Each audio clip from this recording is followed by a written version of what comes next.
Hi everyone, here we've got Motorola One Fusion Plus, and let me show you how to remove and then add a Google account to this device. So first of all, let's open the list of apps and let's go to the settings. Here let's scroll down and choose accounts. And as you can see here, we've got previously added Google account. And if you want to remove it, simply tap on the account you want to remove and click on remove account. If you are ready and if you are sure, click on remove account. If you are sure, again, click on OK. Verify that it is you. If you've got a fingerprint, then you will have to touch the sensor. If you have a pin or a pattern, then you will have to enter it. Let me use, for example, the pattern.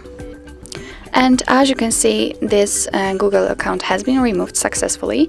In order to add account, simply click here, choose obviously Google, and make sure that you are connected with a Wi-Fi or any other internet source.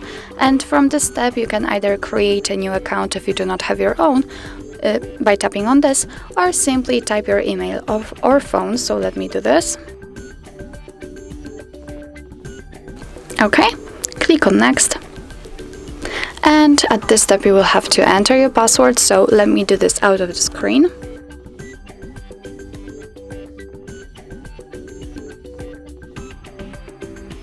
Okay. After typing the password, simply click on next. Here we've got Google Terms of Service and Privacy Policy. If you want, let's simply tap on it, and you can, of course, read all of them. Click on I agree. Here we've got some backup and storage info.